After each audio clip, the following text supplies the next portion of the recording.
And the first question that comes to mind is, why is Biden, who claims to lead a human rights first foreign policy, visiting Israel when the entire human rights community charges Israel with practicing apartheid against Palestinians? We had asked for, I think, we started out with one car, and then it went to two cars and three cars, and the movement built up as we were getting people organized, and ultimately we had we had more than 1,000 people left from New Haven. Hello, my name is Stanley Heller. Welcome to The Struggle. That's what President Biden said on arriving in Israel, emphasizing that he is a Zionist. He's fine with the idea of a Jewish superiority system in Palestine. For the umpteenth time, he pledges support for the apartheid system that the Zionists have created. Listen to a comment from the IMEU. And the first question that comes to mind is, why is Biden, who claims to lead a human rights first foreign policy, visiting Israel when the entire human rights community charges Israel with practicing apartheid against Palestinians? Apartheid is an extremely serious crime against humanity. And in the context of Palestine, it means that Israel is depriving Palestinians of their human rights, of their freedom, of their land and water and homes, and in some cases their very lives, simply for being Palestinian. So in what world is it okay to normalize a country that behaves that way in the 21st century by going on a diplomatic visit? And if you look a little closer, the situation gets even more aggravating. If you're watching a lot of mainstream media coverage of Biden's visit to the region, you'll see that there is quite a bit of controversy, and rightly by the way, about Biden's impending visit with the Saudi Crown Prince MBS because of MBS's role in the killing of a Saudi journalist and a Washington Post writer, Jamal Khashoggi, just a few years ago. But somehow, there is hardly a word about his coming meeting with Israeli government officials, despite the Israeli military's killing of a Palestinian-American journalist, Shireen Abu Akleh, not even a couple of months ago. And she was killed by an American-made bullet, which is a tiny part of the massive weaponry and ammunition that the US supplies the Israeli occupation army with every single year, to the tune of nearly $4 billion. That's more military funding than the US gives to any country on the planet. Shamefully, the Biden administration chose to cover for the crime of killing this American journalist, introducing doubt into the overwhelming evidence presented by eyewitnesses and credible media investigations by CNN and the Washington Post and the New York Times, and even by the United Nations, all pointing to the targeted killing of Shireen by the Israeli army. And somehow suggesting that the repeated and precise fire by an Israeli sniper at Shireen must have been an accident, even though there were no other armed elements in the area at the time. In a better world, our government would not make excuses for militaries with horrific human rights records, and would be spending $4 billion taking care of people, providing better healthcare and jobs and infrastructure. But not only are we not investing that money better, we're actually doing worse than wasting it.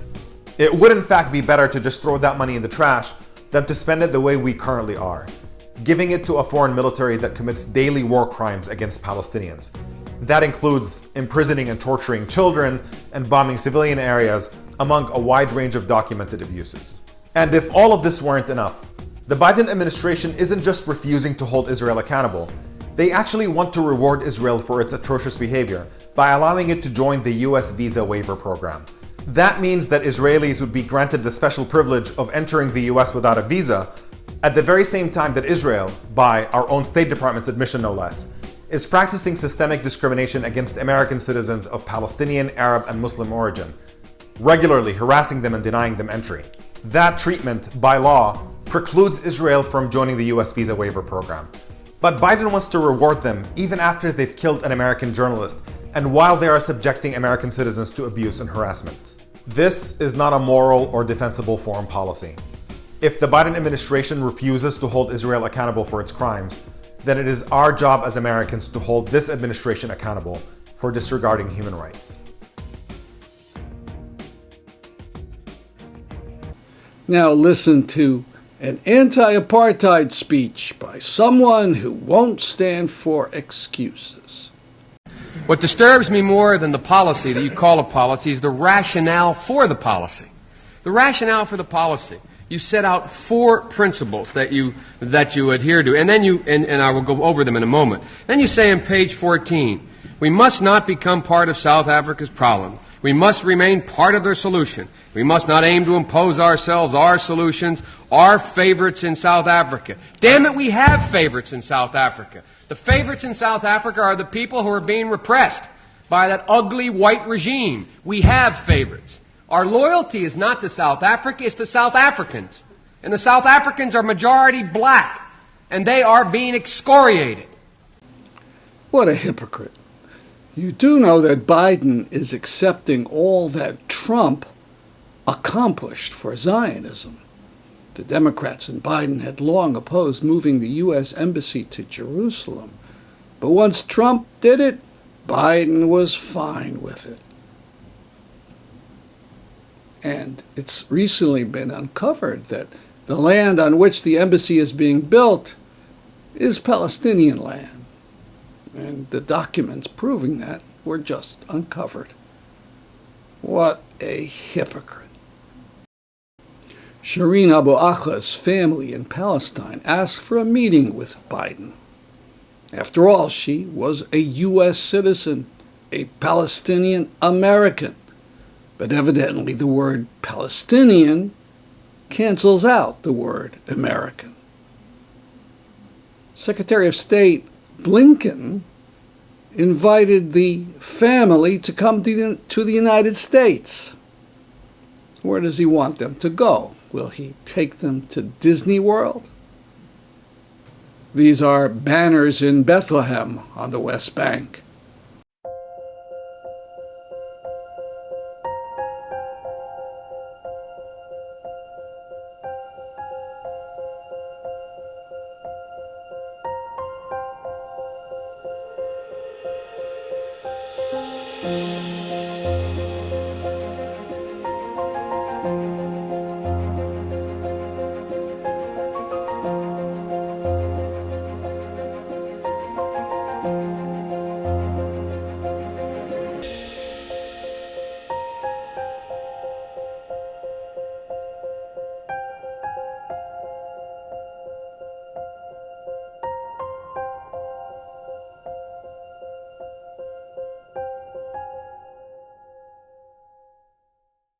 Here's a sign in London.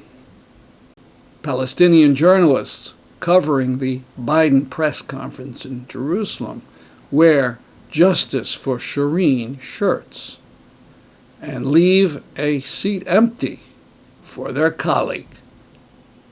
Here's a sign in front of the White House talking about Israeli plans to remove 4,000 Palestinians from their lands.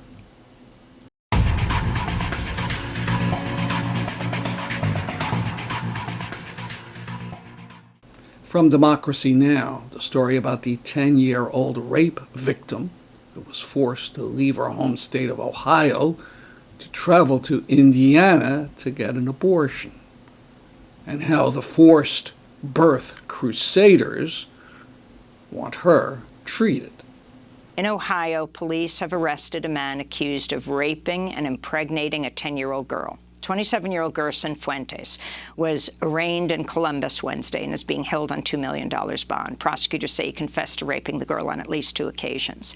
A police detective testified the 10-year-old survivor underwent a medical abortion in Indianapolis June 30th. Her family was forced to travel to the neighboring state because Ohio state law bans abortions just 6 weeks into pregnancy with no exceptions for rape or incest.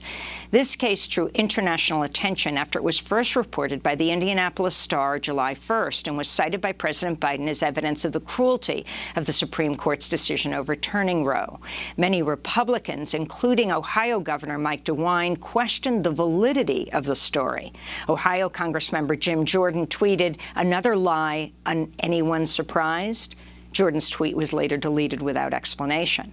On Monday, Ohio's Republican Attorney General Dave Yost went on Fox News to voice doubts, telling host Jesse Waters his office hadn't heard a whisper anywhere about the case. The rape of a 10-year-old means life in prison. I know our prosecutors and cops in this state. there's not one of them that wouldn't be turning over every rock in their jurisdiction if they had the slightest hint that this had occurred there. On Wednesday, Yost refused to apologize for questioning the girl's story on national television. Liars and hypocrites. Later in the day, Politico reported that Indiana Attorney General Todd Rokita is threatening criminal charges against the doctor who performed the abortion. It shows how low the Forced Birth Crusaders will go. They demand a 10-year-old rape victim give birth.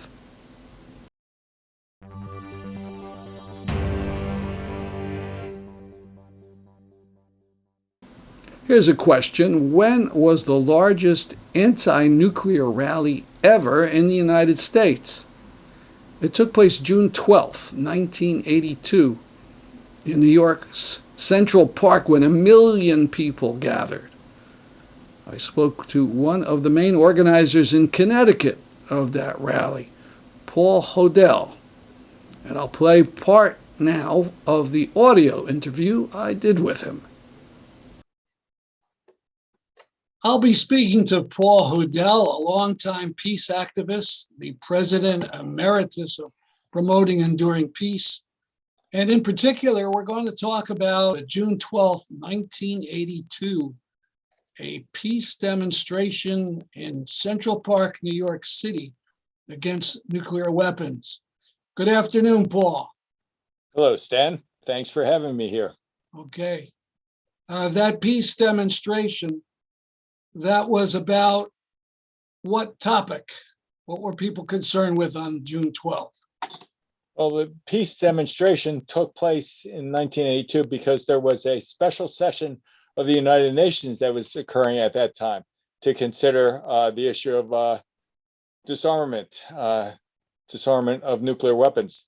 Now, this was the second special session on disarmament. There had been an earlier special session on disarmament that took place in 1978. I was involved in organizing for that too, in terms of organizing peace demonstrations at that time to try and challenge the United Nations delegates to address the threat of nuclear weapons.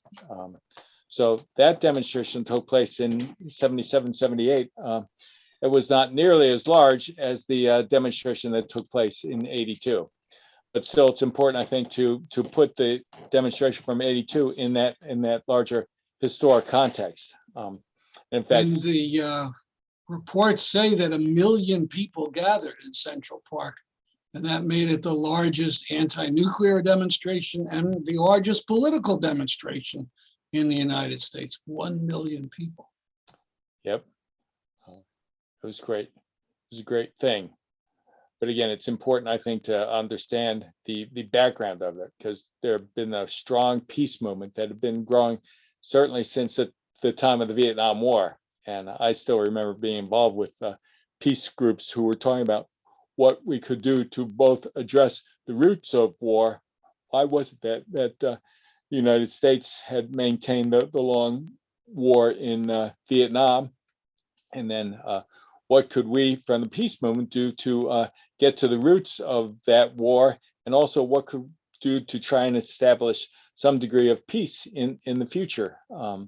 So peace groups were very much involved in planning for that demonstration that took place in 82. So, And Randall Forsberg had written a piece about nuclear disarmament. And was it she who came up with the idea of the nuclear freeze?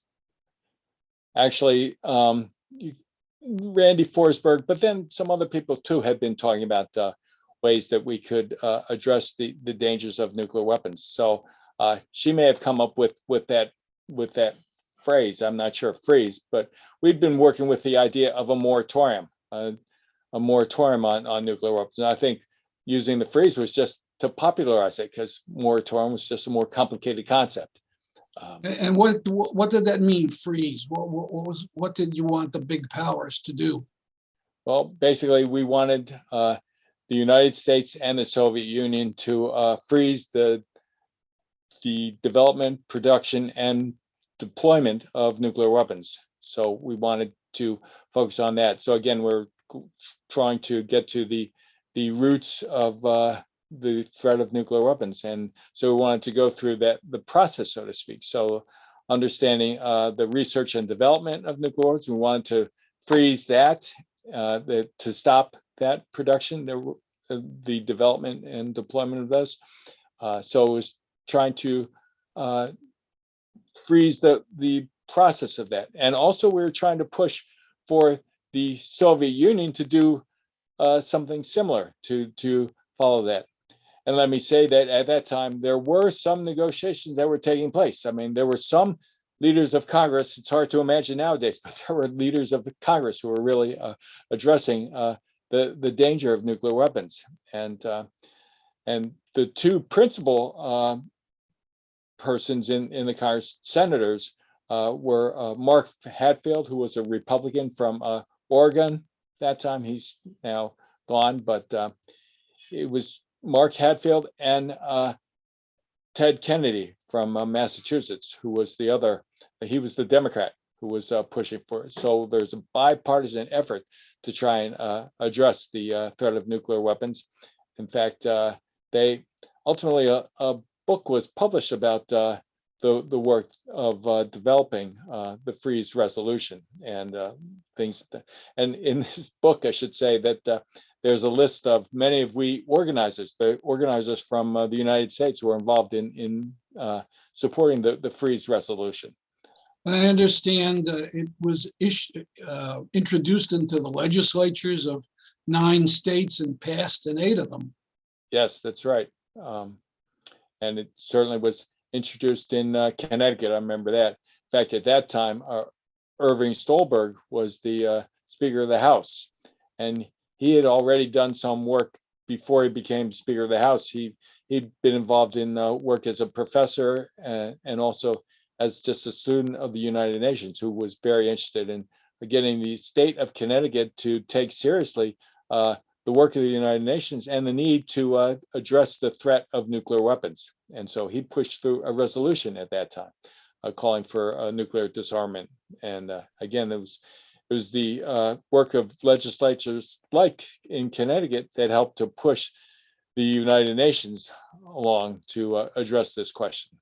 So this is going on in the 70s. Jimmy Carter's president.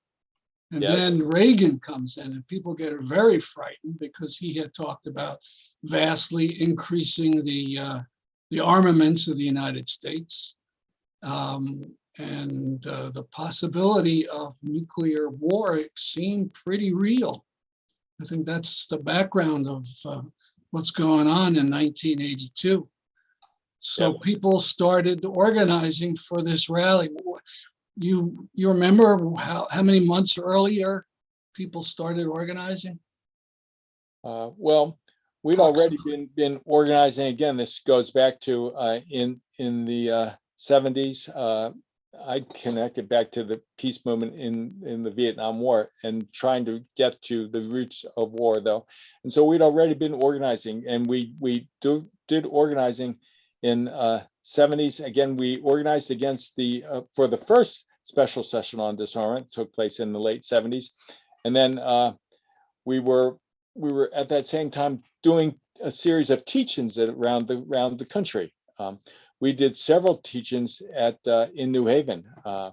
And this was working through another network of peace organizations. We called it Mobilization for Survival.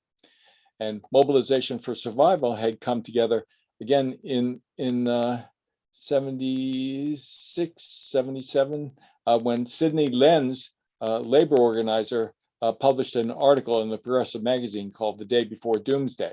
And that was addressing the nuclear danger at that time. And I remember that article was very important. That publication it brought together different peace groups to say, this articulates our vision of what the dangers are and what we need to do to overcome this. So, and in fact, you've talked about Jonathan Schell, who wrote a book in '82 about the fate of the Earth, the danger of nuclear weapons at that time. But It was also a film, I don't remember its name, but it was a film about this is what would happen if there was a nuclear war. And I remember as a school teacher, everybody said, the kids will see this, people will freak out, and so we prepared the children for it in our social studies classes. And the kids did not freak out, but the parents certainly, and I assume a lot of the older kids did take it to heart. It was a cultural phenomenon, and people were getting very concerned. And so how did the people get to New York? Was it trains or buses, or did most people drive? How did you get there? Oh, it was trains. And in fact, as being one of the principal organizers here in New Haven, I was in communication with the Connecticut, what do they call the train directly to New York? Metro Anyway, North?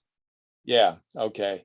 So I was in regular communication with them, and we signed up for seats on the train, and they gave us a good price for it.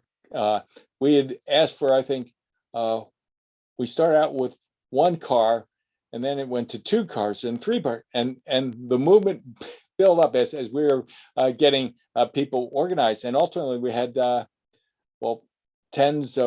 we had more than 1,000 people left from New Haven. 1,000 people. At least that, if not more. We just kept filling train cars. I remember this and negotiating right up to the very end, right up to the day before June 12th. I was because I was getting lots of phone calls from people who wanted to get tickets. We had lots of tickets. It was just an amazing time that there was such enthusiasm. I mean, again, we'd had these teach-ins, and so that was a part of setting the educational base for it and trying to build a movement at that time. And so I think the people who joined us, they were already aware of this. And so I think there was a great enthusiasm. I'm feeling like we're really going to accomplish something by showing up on June 12th in '82. So you took the train to Grand Central and walked, I assume, to Central Park, or maybe Yes. subway. How did you get to Central Park? Do you remember? I am not sure. I don't remember. I remember 1,000 people on the subway, or even there were a lot of people who were there, and Yeah. and I remember also we went to I don't know, I'm forgetting just what the facilities were that were close to the United Nations. I again was working through Quakers, and so there's a Quaker UN office. I remember being in the Quaker UN office, and then but how we moved between, I mean, I should say one of the things, it was packed. It was just so amazing. There were so many people there to get around. It was difficult. I remember we were so tightly packed together. I remember moving along for a long time. So I don't remember distances or things like that, and how close everything was, from how far it was from Central Station to the United Nations. I don't recall that, but I just remember a lot of people, a lot of us being pushed along, and we had different stations that you could stop along the way to drink and get ready to deal with it was a beautiful day. It was a good day to have a demonstration. I'll say that. I bet. Okay, but anyway, I was just saying that people were coming from different places. I mean, it's just amazing. I mean, people in New York from their different coffee houses or churches, things like that. They were coming together to be a part of this movement along the way towards Central Park. And who were some of the speakers when you got there and were listening? Yes, well, among the speakers were Helen Caldecott, was an Australian pediatrician who had been a major spokesperson for the nuclear disarmament and the threats. She had come from Australia, and she said that the people in Australia and Europe were very fearful about what was happening in the United States and with the Soviet Union. So she thought it was key to come here to get we citizens in the United States to get organized to put pressure on Ronald Reagan, and then also to try and push the Reagan administration to negotiate with the administration of who was in the Soviet Union. Daniel Ellsberg was a key speaker at the demonstration, the UN demonstration. And let me say that Ellsberg had already spoken in New Haven as a part of the teach-ins that were, he was one of the principal people who helped us to do this series of teach-ins sponsored by Mobilization for Survival.